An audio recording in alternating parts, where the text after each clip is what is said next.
Est-ce qu'il vous est déjà arrivé de faire un rêve si intense que vous en rappelez encore aujourd'hui? Toute petite, il y en avait un que je faisais vraiment très très souvent. Dans ce rêve, je m'élançais dans les airs. Le plus difficile, c'était de décoller de la terre ferme, mais une fois à quelques dizaines de mètres de hauteur, en fait, je pouvais vraiment me laisser planer et profiter de la vue qui s'offrait à moi. Et dans ces rêves, je ressentais une liberté incroyable.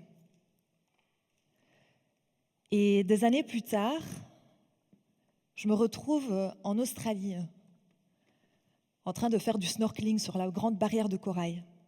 Expérience de dingue. Juste avec mon masque, je suis à la surface de l'eau et je regarde tout ce qui se passe en bas. Et ce jour-là, il y a un dauphin. Alors ni une ni deux, je prends une inspiration et je descends pour le rejoindre. Et là, un monde incroyable s'est ouvert à moi.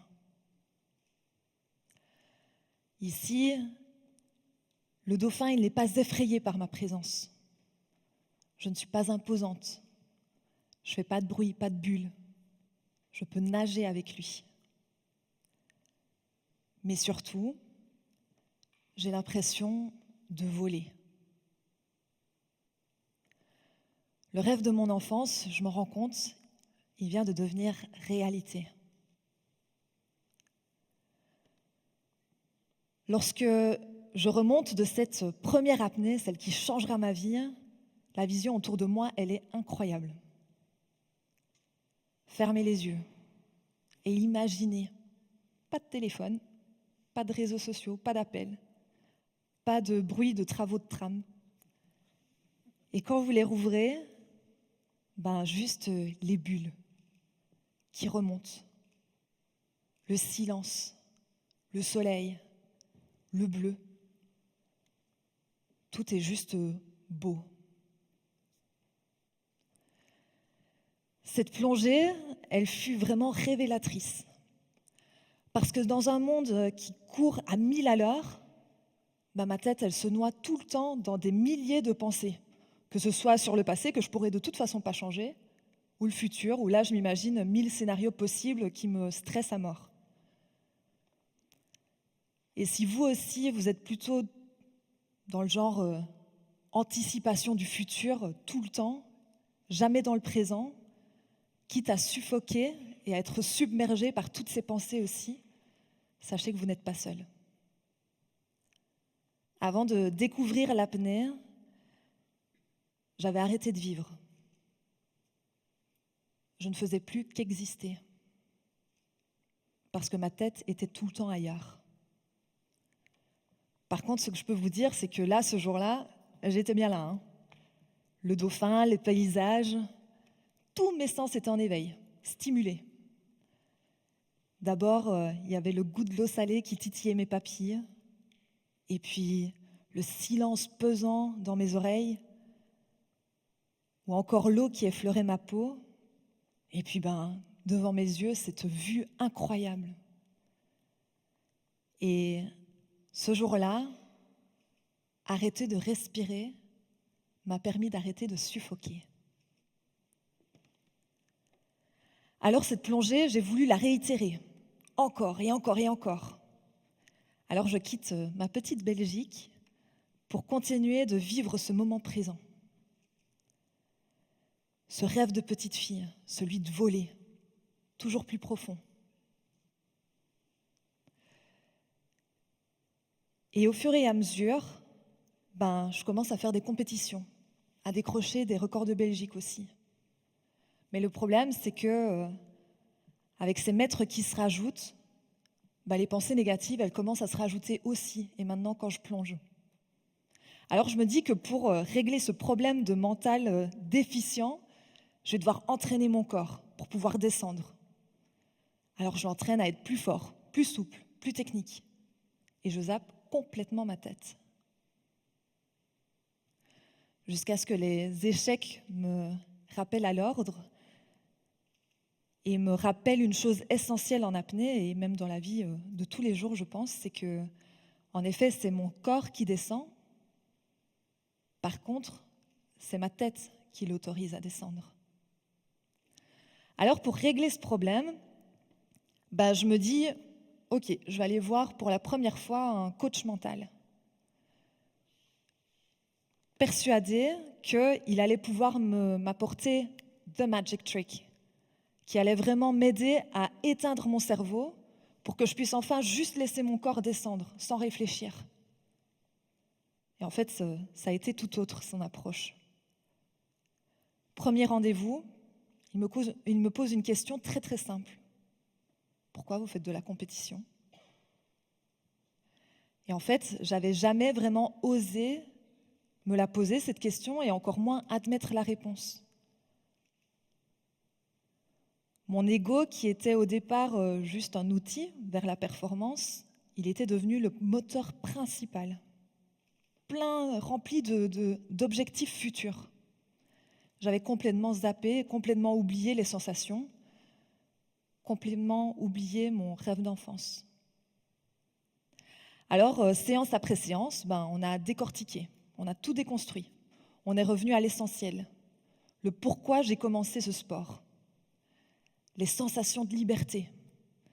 Et grâce à ces tips, qui sont de me réimplanter dans le moment présent, j'ai réussi à reconnecter avec ça. Il m'a d'abord demandé de faire attention à ce que je vois autour de moi. Ensuite, ce que j'entends. Et enfin, ce que je ressens. Et ces trois choses-là m'ont permis de me reconnecter à toutes ces sensations qui m'avaient donné cette envie au départ. Mais attention, parce que ce cheminement, ce n'est pas un long fleuve tranquille. Les pensées et les inquiétudes, elles sont encore là parfois. D'ailleurs, juste avant de monter sur scène, parce que j'avais eu un petit blanc lors de la répétition générale. Ou alors, comme lors de ma plongée au championnat du monde. On est à Kalamata, en Grèce, le 10 octobre 2024. Et avant de prendre ma dernière inspiration, ma tête redevient complètement folle. 64 mètres sans respirer et sans palme, mais c'est énorme. J'ai plus envie. Mais si, t'as envie. J'ai peur. Mais non, t'as pas peur. Mais si, j'ai peur. Oufti, mais qu'est-ce que je fous là ? Et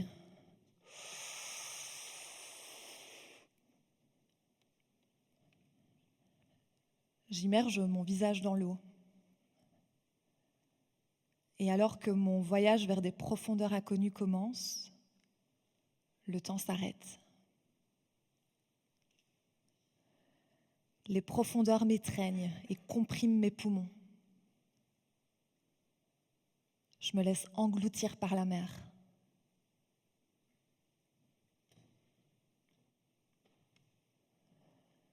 Plutôt grande sur terre, je me sens ici toute petite.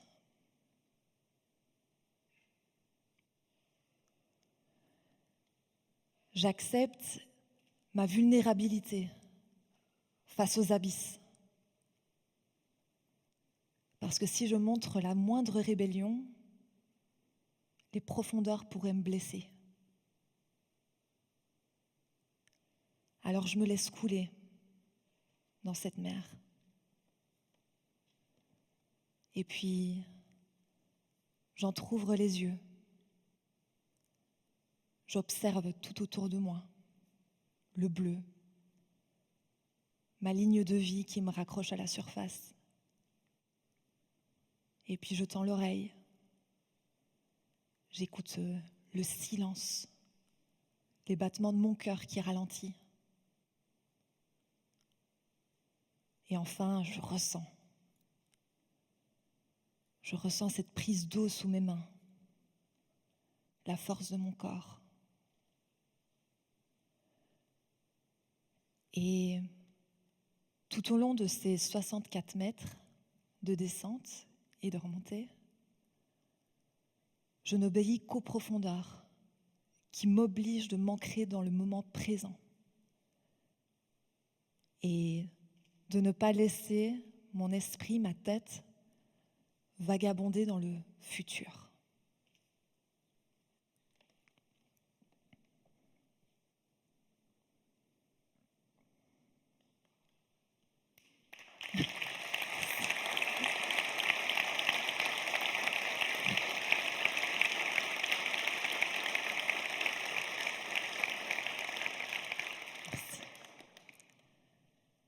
Cette plongée, elle a une place vraiment particulière dans mon cœur.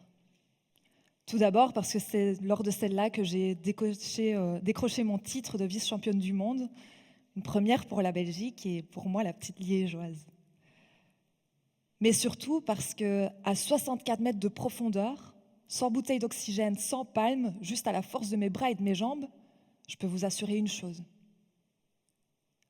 Ce n'est pas réfléchir à l'avenir qui m'a permis de le créer. C'est de vivre le moment présent. Un jour, je parlerai de ces 12 minutes passées en votre compagnie. Je parlerai de ce rond rouge, de la somptuosité de cette salle.